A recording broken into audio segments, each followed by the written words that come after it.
weirdos. Weird science is the revolution. Weird science is the revolution. Hello, all you weirdos. Jim here, and we're going to go through all of those there DC comics that are coming out this week, because this is the DC Comics preview show, and I'm going to be previewing books that are coming out this Tuesday, June 20th. I apologize for not doing this live. It's because I forgot that it was Father's Day this weekend, and actually today. And, you know, I have 5 kids, and what they do on Father's Day is they all get together and bitch and moan about me. So while that's going on, I had to watch 2 of my kids' dogs. So that's why we're not doing this live, pre-recorded. Not as good. I actually like interacting with the chat and things like that, but we'll get back to doing that next week. But this week's books, there's some big ones coming out. There's a lot more books than we had last week. Last week was one of those weird, every time Batman Incorporated comes out, it seems like a really light week then. And boy, it was real light with the books last week. But we have a bunch. Like I said, there's some big ones. And if you are playing at home, we're going to go through these. I'll give you the book, the creative team, the price. We'll go through the solicit, but we'll also talk about each book, what has led up to this, maybe some general thoughts. There will be no spoilers. I do not get the review copies anymore from DC, so it is not spoilerific. Don't worry about that. But I will have some predictions. And if history proves itself right, I will be completely wrong with these predictions. But isn't it fun then to laugh at me while you're reading the books and say, boy, Jim was completely wrong? I think I'm going to be right, though, this week. I think that I'm on it. I think I'm in tune with the universe. Everything's working out. I think Jupiter is in the house of Pisces, some nonsense like that. But we're going to start with some nonsense. It's a good segue. We're going to start with Batgirls number 19, written by Clunrad, Becky Cloonan, and Michael Conrad, art by Robbie Rodriguez, and it's $3.99. This is the finale.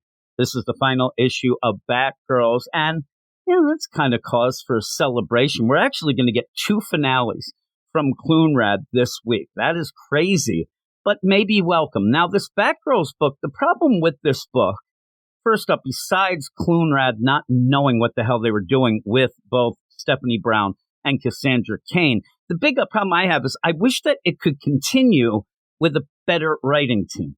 Because a book, I mean, it really feels like something that could have been big. You have Cassandra Cain, Stephanie Brown, Barbara Gordon. I mean, what else do you need? Those are awesome characters. I love Cassandra Cain. She's my Batgirl. But all that, it seems like it is just an easy recipe for a great book. But when you had the Clunrads get on this, when it was first announced, they did their rounds and they were doing some interviews and stuff. And I believe it was on Newsarama that they were asked about the characters, oh, Steph and Cass, they're pretty great. And they just said out of nowhere, yeah, I know, it's really cool writing 13 and 14-year-old girls.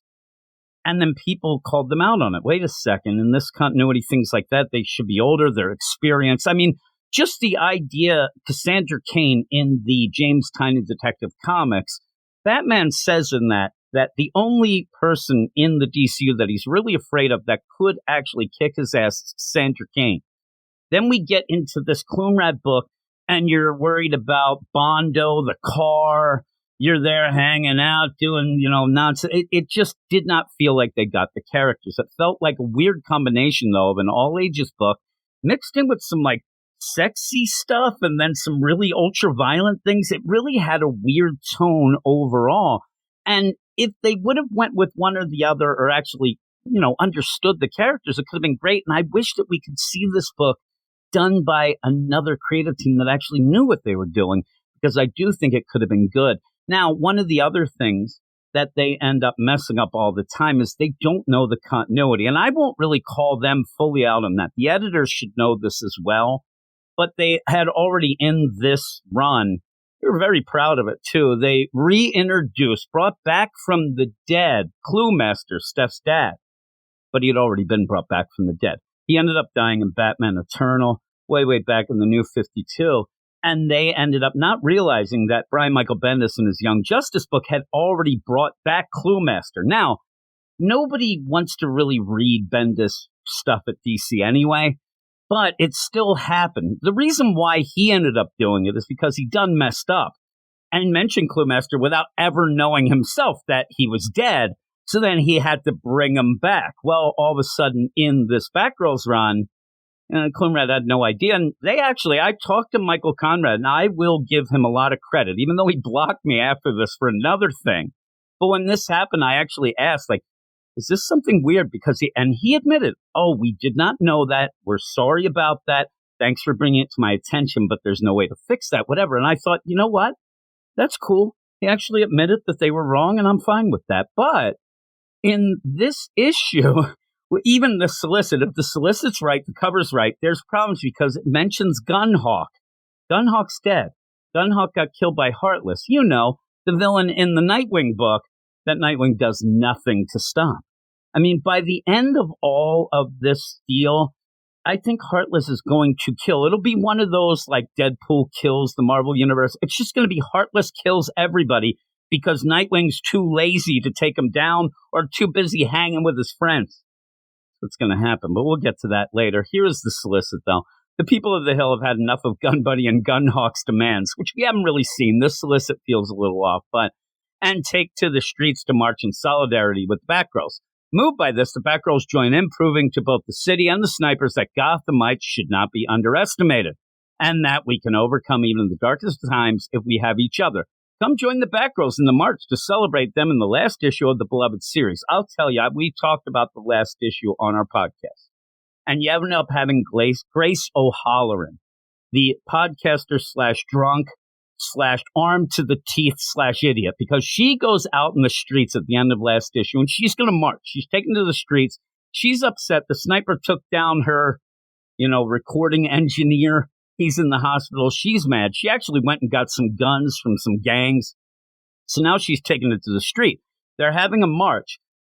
You're not very smart if you go out on this march. While there's an active sniper in the city, and what Grace O'Halloran does is she draws a target on her shirt. Hey, you don't have to give them any sort of help. The snipers seem to be a pretty good shot already. You don't have to give them a target there, Grace, but like I said, she hits the bottle occasionally, so maybe she wasn't thinking right, but she's out and about. I would believe in my prediction of what this issue is going to be. Grace O'Halloran is out marching. She's upset. We're going to kind of get the snipers at one point, and Grace is going to almost shoot them. But the Batgirls will come and say, you don't want to be like them. You don't want to be, and then everybody will get together and they'll march down with the guns, up with cookies, right? Everybody loves cookies. So we'll get this. I'm assuming that it's going to be garbage, but we'll see. We'll wait and see for Tuesday. The next book I don't think will be garbage. That's Batman Superman World's Finest number 16, written by Mark Waid, art by Dan Mora, cover price of $3.99 and worth every damn penny. The art's good enough to just for $3.99. It really is. And I don't love that reviewer 101 cliche trope deal of the art was worth the price of admission. Sometimes it's true, though. And this is one of those times. And I've seen Wes, my man over at Thinking Critical, had a video about the idea that Batman Superman World's Finest is one of the best books DC is putting out right now, but the sales are slipping. They're going down. Now, every book, if you look at sales, every book does slip. If you just have them coming out, it's going to have a gradual downgrade of that. But it's a shame because this is one of the best books at DC, and I think one of the best books in comics. If you want fun, if you want Silver Age callbacks, if you want to just have that feeling that you're reading kind of a classic, say Silver Age comic, but in the present day. One of the things, though, that I think that this book might be losing some people is, yes, there's a lot of guest stars. Really cool. Metamorpho, Metal Men, Doom Patrol, stuff like that. That's cool, but maybe not cool for newer readers. It might be losing some readers with some of this stuff. But the other thing about it, even though it led into that amazing Lazarus Planet event, it's kind of what I call a continuity askew book. The continuity doesn't quite jive completely. You have Supergirl there while also having Dick Grayson Robin as a young kid. Some of the things don't really match up in a full-out real, but it works. And it's a book that obviously takes place in the past. And the greatest thing about that, though, is that it will not be affected at all by Night Terrors with a K. We'll end up having this book come out during that. And even as an added bonus, we'll be starting the side book, the World's Finest Teen Titans book that I'm really looking forward to while Night Terrors comes in the spookiest months of July and August. But I think that if you haven't been reading Batman, Superman, World's Finest, if you have the app, just go there and read a couple issues, and I think you'll be hooked. It's one of those things. When I talk about this, it's the same that I talked about Jeremy Adams' Flash. It's a very easy book to recommend because I think that most people will enjoy it. So I don't recommend every book. I mean, that'd be silly because a lot stink. But this is one that I can easily recommend. And I really hope that people get back on board with it, especially with that Teen Titans tie-in book coming out. But all that talk, let's get to this list. Batman and Superman versus Machines, AI villains and heroes, Shaggy Man, G.I. Robot, Red Tornado, and Chemo among them. Now, again, just what I just said. The idea that that's awesome. I mean, that we get Shaggy Man, G.I. Robot, Red Tornado, and Chemo, that's incredible. But is that incredible to people who just jumped on even at Rebirth, let alone this, whatever they call it now, Dawn of DC, I guess. But I was going to say Infinite Frontier. Like, that's cool for old school deal. But unfortunately, a lot of old school readers have already bailed. But I think that if you are an old school reader, if you want, and I talk to a lot of people, especially on YouTube, that they'll listen to reviews and they'll look at the news things, but then they'll say, I haven't read a DC book in years because I don't like the direction they're going. I don't like them. I don't like your stupid face, Jim. I can agree with that. But this is a book where those people should be jumping onto and just maybe enjoying that. I know that Mark Waid, he has some history as well, but it's just a good book. But to continue with talking about different things too, have launched a global cyber attack alongside New Mazo, which is this, pretty much a metamorpho version of a Mazo, pretty cool. And his soldiers, Batman, Superman, Robin, and Metamorpho, the Element Man, are unprepared for the onslaught. With millions of lives on the line, the world's finest team must find a way to pull the plug before it's too late. Yes, that's what they said about my dad, and I just went and pulled the plug. Father's Day, right? I love you, Dad, R.I.P. I really don't. Me and my dad didn't get along very well, which, you know what? It's passed on to my kids, and now I'm thinking of Cats in the Cradle, and I'm starting to get sad. But seriously, check out Batman, Superman, World's Finest if you haven't. Again, issue 16 comes out this Tuesday. The next one up is the one book that I'm going to talk about in this whole show that I am not currently reading, and we're not reviewing on the show. It's Black Adam number 12, written by Priest, or Christopher Priest, or James Owsley, or possibly Symbol, or Prince. I don't know what he's going with right now, but hey. Art by Eddie Barrows, cover price $3.99. We ended up talking about the first couple issues of this run, and I really didn't like it. Eric, who does the DC Comics podcast, he liked it less, and there just wasn't anything that we were enjoying, so we ended up dropping it. But it's one of those things I will say, and I've talked about Christopher Priest, different things and whatnot. We ended up dropping Superman Lost as well. It's I don't like reading Priest stuff issue to issue. It's one of those things that I don't love saying wait for the trade, but I kind of do with him because he'll end up doing weird stuff or he'll meander a bit, but then it usually ties back up by the end. But you got to wait all that, and you get some issues that you really didn't need, stuff like that. So I may read this eventually in the app, but I ain't putting my hard-earned money down. I ain't no Rockefeller. I can't afford everything. So if it's between, okay, I can get a pizza or I can get Black Adam, I think I'll get a pizza. And that's why my waistline is as it is. But we end up having this going. If you have been reading Black Adam, let me know if it got better. I ended up dropping it after issue 4. Usually give something 3 issues before I drop it if I don't like it. I gave it even an extra one because it's Priest, but it just didn't do it for me. So we end up dropping it. It's a shame for him anyway because of the whole debacle with the movie and things. I think that the hype for that book just, died on the vine. But let me know if you're reading it, if it has been better. But we'll move on to something that hasn't been better and something I've been reading and reviewing. And I don't know, me and Eric on the DC Comics podcast, and we get a hoot out of this next one. It's garbage, It is Catwoman number 56, written by Teenie Howard. And get this week, we even get the bonus that there's 3 artists on it.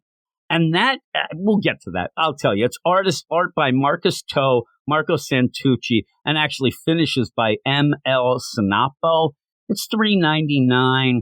You're going to end up having this, obviously, going to Night Terrors with a K, and then after that, it's going to combine with the crossover big event, the Gotham War.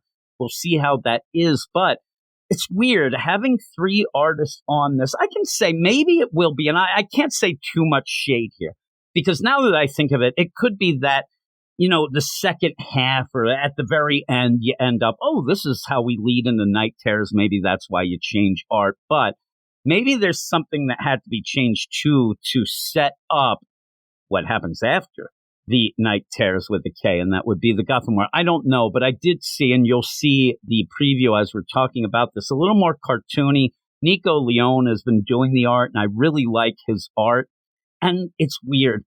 I'll admit, the first couple issues of Teenie Howard's run, I thought, boy, this isn't bad.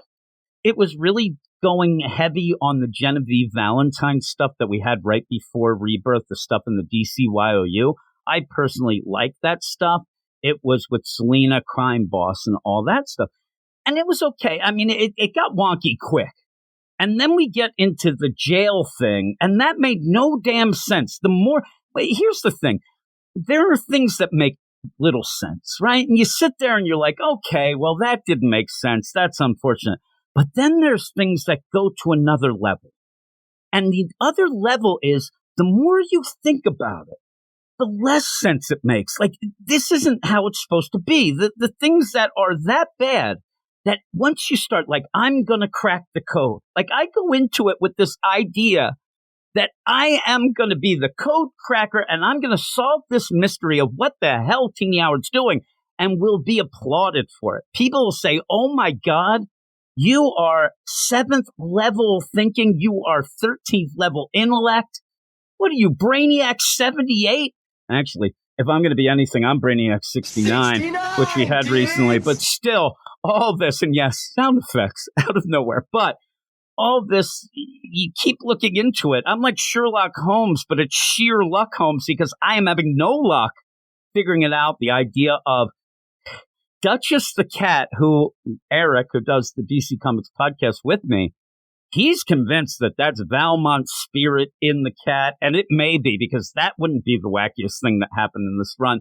All that, including Duchess the cat pushing street-flavored ramen through the vents of a prison. Then this prison, I don't even know what prison it really was. It seemed like county. But then they end up with no trial. Catwoman's in jail. But yet there's also meta here, but they're not really restrained.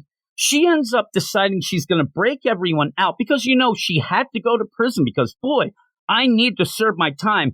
And then really got bored with that after a week. I mean, the idea that Teenie Howard thinks that anybody's going to look at Catwoman and think, man, she's a stand-up gal, that Catwoman. She really wanted to pay for her crimes. After a week, she admitted it to Batman in the last Batman issue. You know, that jail wasn't for me. Batman said, what the hell are you talking about? I told you that you weren't guilty. And my lawyer said, this is the thing. I'm going to lose my mind over this book. Catwoman went to jail and had even the DA, everybody said to her, you're not guilty.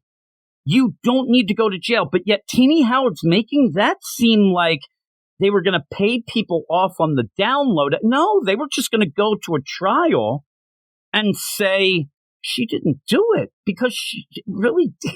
It's so ridiculous. And even when, you know, you end up, Batman says, I've been gone for 2 weeks. What the hell is going on here? You could have let me use the lawyers. You know, I don't need your high price. No, you could have probably gotten just a court-appointed lawyer and you would have been out. But there was no trial anyway. She got bored.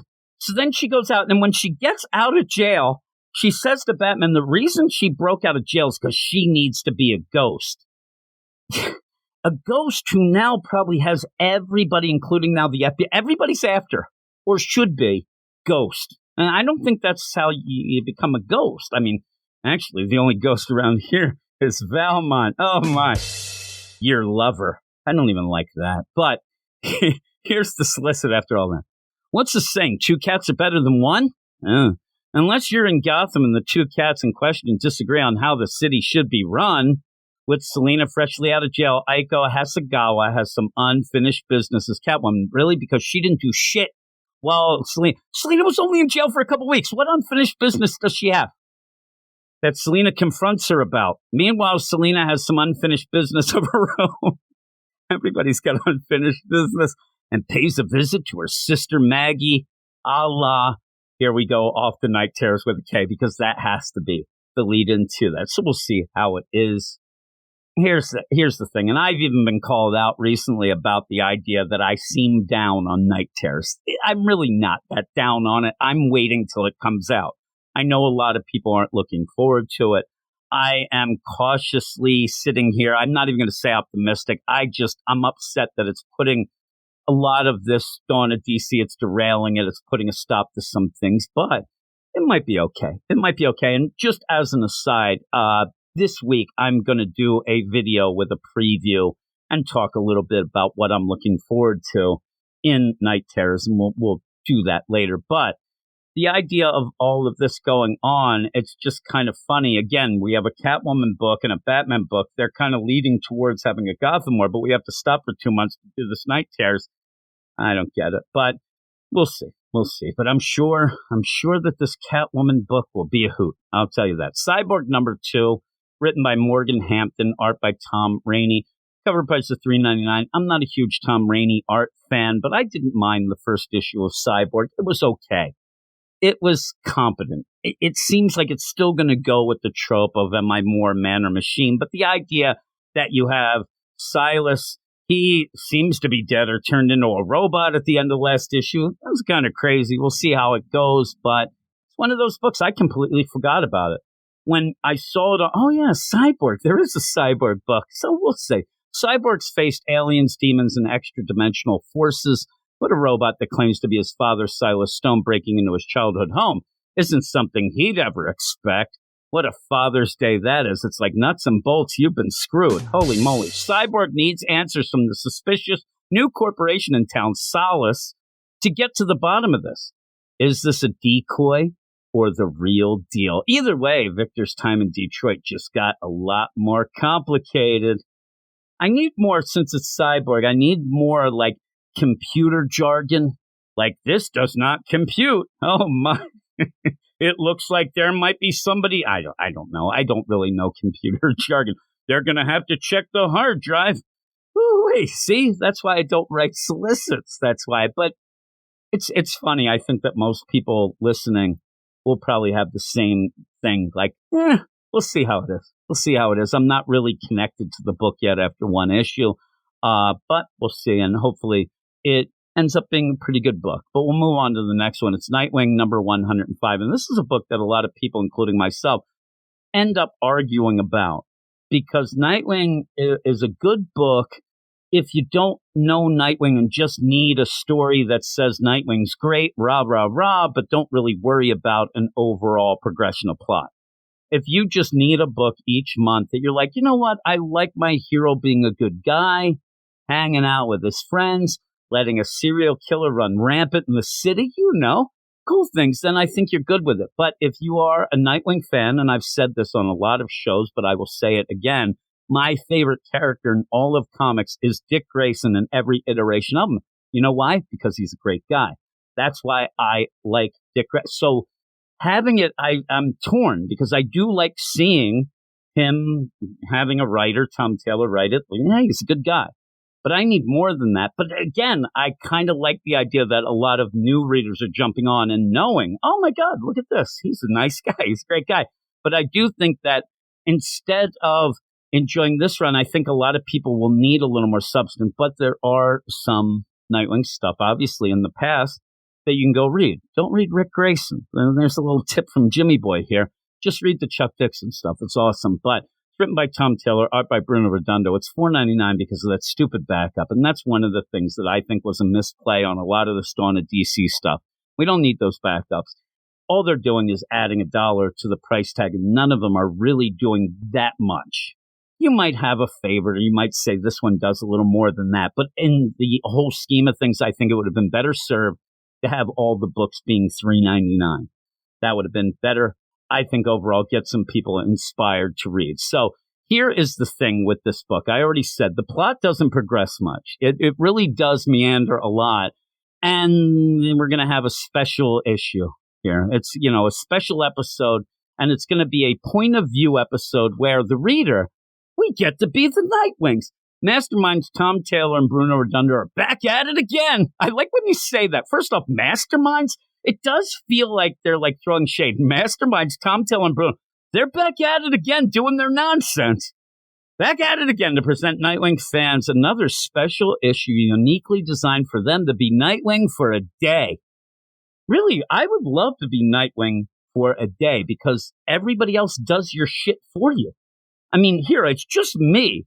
All of a sudden, I become Nightwing for a day.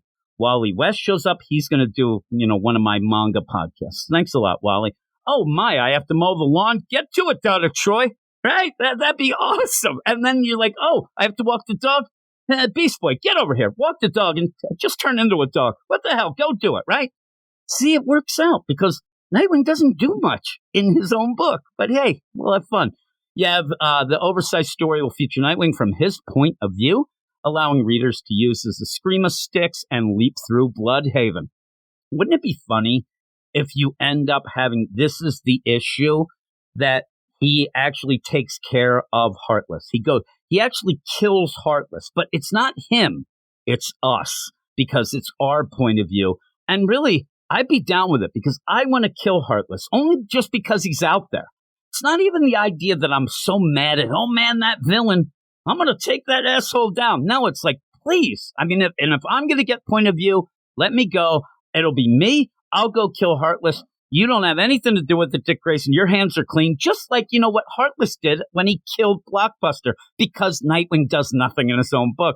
You don't want to miss this issue, it says, as there'll be other surprises along the way, including who'll show up beside you. Yeah, it's going to be Bitewing, I'm sure. Of course there's somebody beside him. It's going to be Bitewing, which they go full on Bitewing and don't use Haley anymore, which is odd, her actual name, but we'll see how that goes. I love Bruno Redondo's art, so I can go down with that and have that special type of, issue or whatever. That's cool. But I really just want a story to happen. I just want something to happen in that book and not nonsense that just, oh, I had magic sticks. Oh, I have superpowers. I'm going to fly around and look at the Earth that I actually mentioned in the story that I've seen a million times, but not from this perspective there, Superman. You know what I'm saying? Oh, yeah.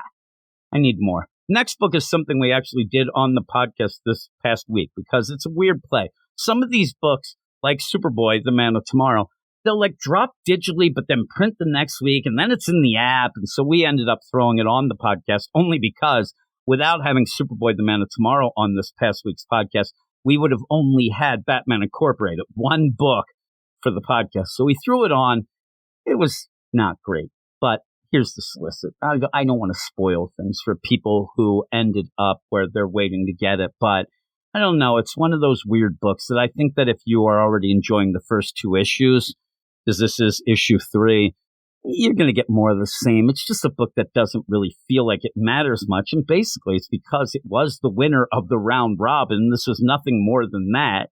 And then kind of stamped with the Dawn of DC deal and put out, even though at the beginning they said this takes place before the Dawn of DC. But still, if you're a Connor Kent fan, you're not getting much more. So there you go. Written by Kenny Porter. Scott Bryant Wilson does the backup, and it is a backup story with Alan Scott Green Lantern, kind of. And it really, it's such a nothing deal. It's so weird. But art by Janoy Lindsay and Skylar Partridge. Cover price of $3.99. Superboy's team up with the Cosmeteers is yielding rocky results while they're taking down many of the Dominator X's lab. And every time I hear Dominator X, I think of Terminator X from Public Enemy doing the scratching and the cutting. Their team dynamics leave much to be desired. Can this new quartet pull themselves together when Dominator X unleashes his most monstrous creation yet, the hulking Infinity? Oh my, I can't wait to see that hulking. It's not that hulking in this issue, but you end up, I actually just wanted this book to have Superboy kind of having fun with his Cosmeteers. Eric ended up talking about on the podcast that the Cosmeteers are kind of a combination of Young Justice and the Legion of Superheroes, and that sounds like a lot of fun. But I don't know why Kenny Porter wants to make it a little darker than he needs to, and I'm kind of not digging it. Eric has enjoyed it more. He's more of a Connor Kent fan, so he's down with it. But for me, I just think it's one of those books that it doesn't really matter. I mean, really, I can hit the deal. It doesn't really matter. It's there for Connor fans, but even I saw Connor fans aren't really digging it, so we'll see. Go for it if you like it. Superman number 5, I am looking forward to, is the next one. Written by Joshua Williamson, art by Jamal Campbell, cover price $4.99. It's Silver Banshee and the old Jimmy Olsen, and anything with Jimmy Olsen like this, I'm in. I think it's hilarious. I think it's the greatest thing. Silver Banshee is back and more dangerous than ever, giving a massive power upgrade by Lex Luthor's arch enemies. Silver Banshee's scream rocks Metropolis, and Superman must stop her before she destroys the city while also saving her life. Be ready for the shock ending that stabs the series in the heart. Oh no, Jimmy Olsen. We'll see. We'll see if that's the case. Again, we're going off the Night Terrors, so I think that anything that we would see, if it's like, oh my God, it's just going to be a setup for Night Terrors.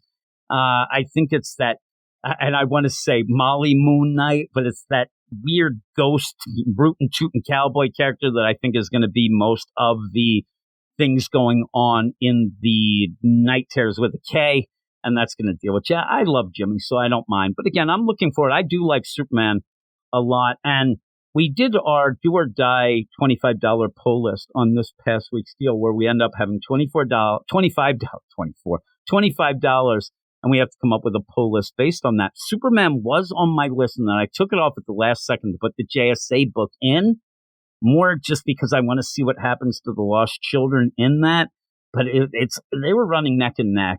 But I already had Action Comics that I really like, so I ended up taking Superman off. But it's really good. And if you haven't been reading it, I do suggest reading it. But there you go. The next is Titans number 2. And Titans number 2 has, that crazy thing that happened in number 1 that we're going to get into, and I have a prediction. But Titans number 2 is written by Tom Taylor, art by Nicholas Scott. Cover price of $3.99. A Titan is murdered.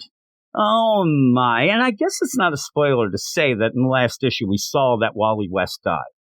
But we'll talk about that for a second. I don't think he's dead, but we'll talk. And I've been arguing with somebody on YouTube about this, and I do think that this week will prove that Jimmy Boy is a level 13 intellect. I am Brainiac 69. A Titan is murdered. Will the new era for the Titans end almost as soon as it's begun? I don't know if the era would end. I know that Wally's a pretty cool guy, but after one of their own is found dead, the remaining Titans must look for answers before more blood spills. I don't think they'll have that problem. Can they outrun the horrible fate they've been dealt? We'll see. Plus, a new brother blood rises as the team begins to fall apart. I have 2 predictions. Number 1, I really didn't like the way Garth was, Tempest was in that first issue. And I have a bad feeling that he's not really going to be looked at as a great character in this, but hopefully kind of turns around. I'm saying I think that Tom Taylor is going to play something up that is going to make people mad if you are a Garth fan. It just felt weird when he's like, nah, I'm not going to get involved with you. I'm going to head, and he didn't say who he was going to, we'll see. But the big play here is the Titan murder.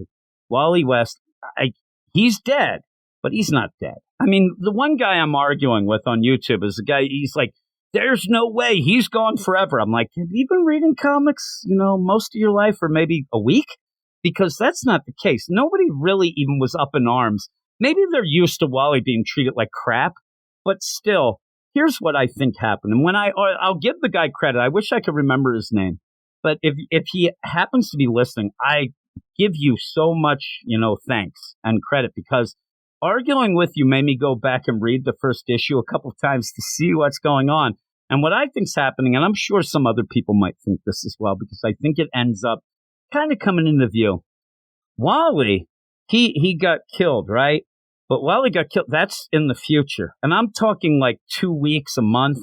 That is a near future Wally. He ends up getting killed. He jumped on the cosmic treadmill. But then when they found him, he actually, in my mind, in the near future, He ends up getting shot, stabbed, whatever, gets shot in the back. He jumps on the cosmic treadmill to go back in time to then die, but set up the idea, oh my God, Wally's dead. But hey, Wally's not dead. We got to figure out who killed him in the future before it happens. It's a take on the idea of solving your own murder. We just recently had Tom King doing that in Human Target. I think that that's what's at play here. A little timey-wimey stuff to set up the mystery of, oh my God, Wally's going to have to solve with the Titans his own murder before it happens, because it'll happen if you don't solve it. So I think that that's all that is going on, and we'll see. Once Tuesday comes, everybody, you can end up messaging me, and you can pat me on the back if I am right. If I am wrong, you can make fun of me.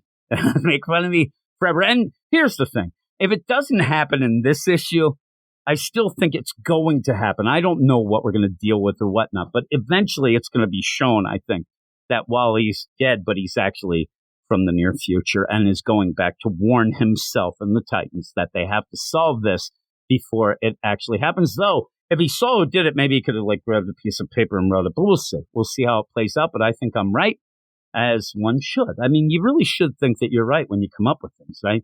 Vigil number 2 is next. And speaking of right, it's right as rain, that book. My grandmother used to say that, actually. I think a lot of I think that the girl or the lady in the Matrix said right as rain. I think that I don't know what that means, but I like it. Vigil number 2 is written by Ram V, art by Lalit Kumar Sharma, cover price of $3.99.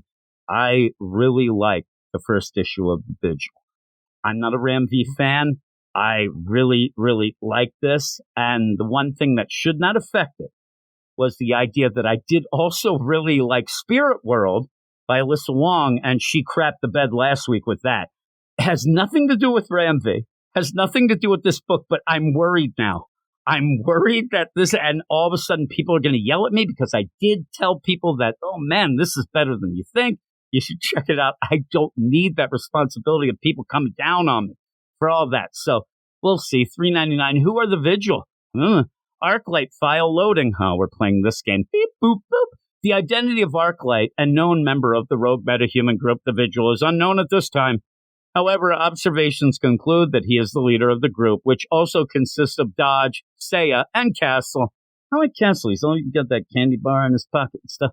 Among other possible members unknown at this time, evidence shows there is a link between Arclight's military history with the pirates who have taken control of a boat along the coast of Thailand and the island destination where the contents of the boat were headed. What secrets does this island contain?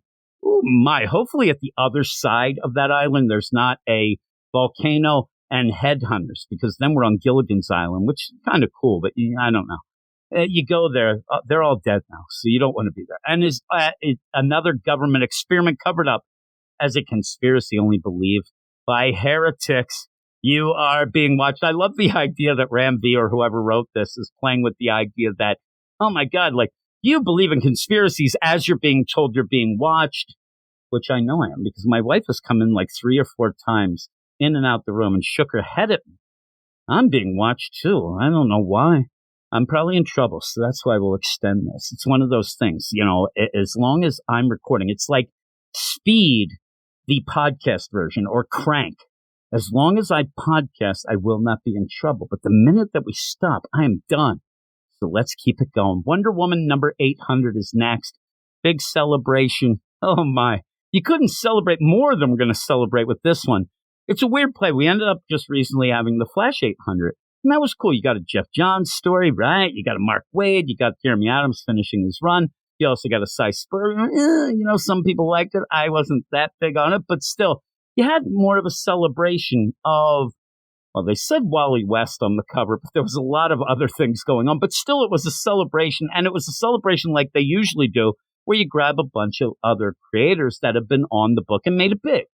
And it also gets a little skewed because of people not wanting to be involved, or you have the current, whatever. But, Joshua Williamson was on as well. But in this, you just have the Clunrads. They're finishing up their story. And then you have Tom King jumping on to start his story. That's it. And I sat there thinking, why is that?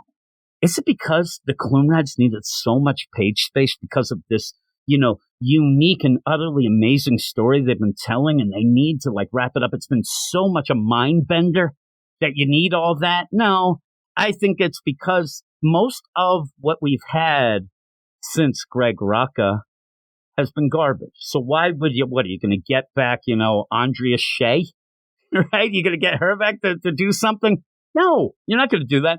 Steve Orlando, I think they burned bridges, but even his run was a little wonky. I think he's a gem, but his writing's. But then also, even before Greg Rucka, a lot of people, and I did like the Brian Azzarello run. I thought it was unique with the gods and how they were, portrayed. But that seems like people say it's toxic now, so I guess you're avoiding that. He might. So who do you get?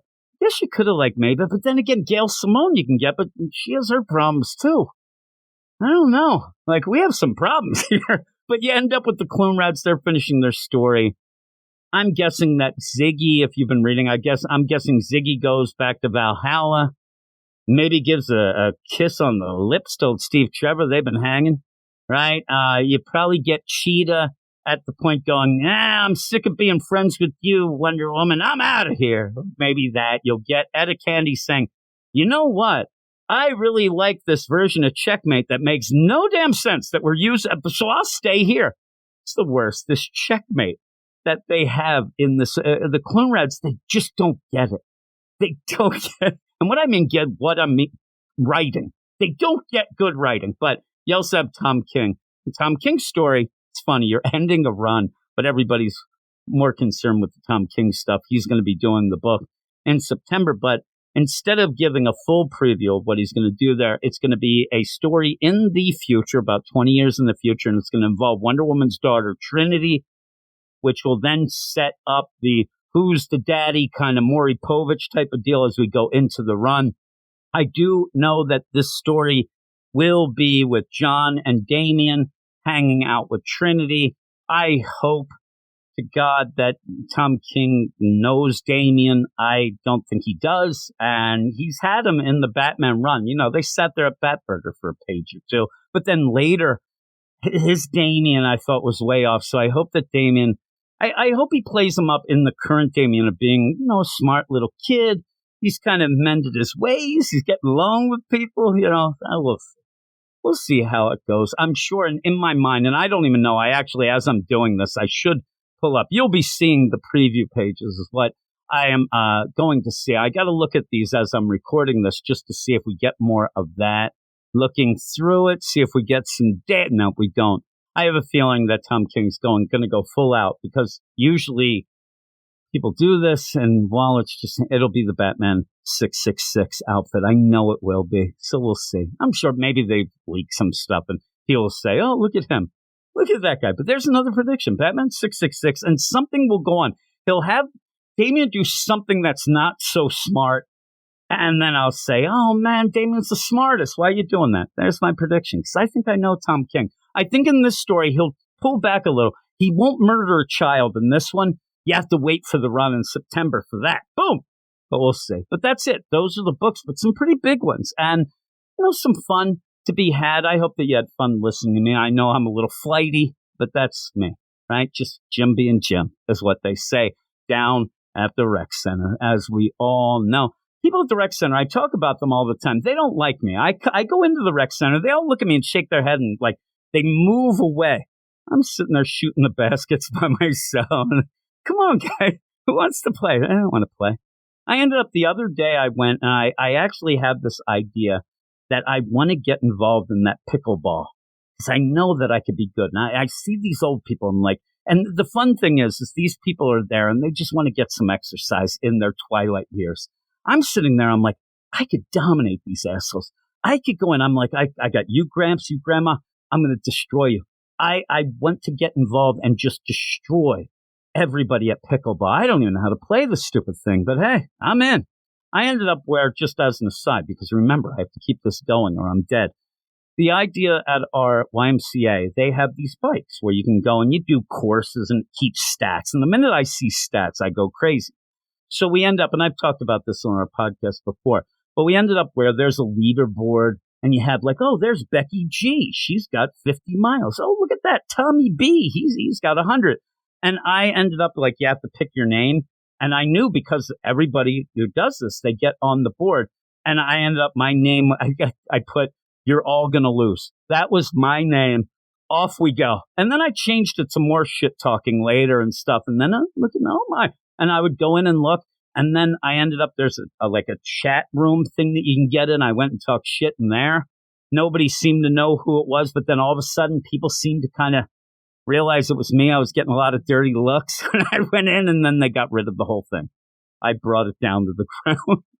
It was so funny. My wife was pissed at me. They don't have it anymore. They don't have the competition. And I was really mad because I was just about to. I didn't think I could pet the guy who was in the lead. Like, this guy had like 900 miles. There was no way. But I was almost at second. I was getting there, and then they shut it down because of my shit talking. But that's how I roll. So there you go. Yes. All right. But that's it. I guess I got to go face the music. I'm going to have to pay the piper, as they say. But hey, thanks, everybody. I hope you enjoyed this. It wasn't live, but we'll get back to that next week. Maybe even having special guests, one specialer than the next. Each guest, amazing. We'll see. We'll try to figure out some stuff. Again, I'm still working on this YouTube game, trying to get everything, but I do appreciate all the interactions and all the support that everybody has given me. I really do. I think it's great. It's actually inspired me. At points, I kind of get a little bit of a lull in my excitement for talking about comics even, and this has really sparked it again. So I thank everybody with that. Now, in the meantime, if you do want to hear more of stuff that I do and other people as well, I end up talking about comics with a ton of other people. You can go and listen to me I think it comes out Friday, but it's at the Wakasashi's Tea House. Me and Gray, we talk about Grant Morrison books. Each week we have an episode. You have to kind of go and subscribe to his, channel and then put those notifications on, and then you'll know when the thing comes out. But each week we talk about different things. Grant Morrison, we already talked about the Invisibles 1, 2, 4, I believe. Then we did Doom Patrol. We're back talking about the Invisibles, which is a wacky deal, but I'll have the link for that. Also, some other stuff. If you like podcasts, we end up doing a bunch of podcasts. I have our DC Comics podcast.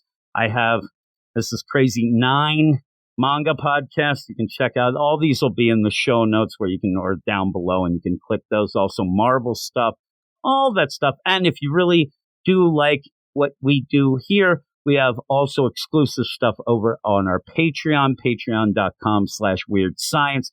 I end up doing a bunch of reading clubs if you like stuff like the Walking Dead comics, Hellboy, Injustice, Ultimate Marvel Universe stuff, all of that and much more, including our weekly spotlight each week. 2 books picked by the highest levels of the Patreon. That's the badasses of the Get Fresh crew. And we end up talking 2 books each week exclusively. This past week was Green Lantern #2 and Spirit World #2. So if you want to hear a long-form reviews of those, head over to the Patreon. You can go and sign up at the $5 level for free for a week, a free trial. No fuss, no muss. Check it out. I usually don't mention that stuff, but I figured, since I'm trying to extend this, I would. But thanks, everybody. I hope you continue to enjoy the stuff we're doing here, and I will talk to you all later. You are all weirdos. Weird science is the revolution. Weird science is the revolution.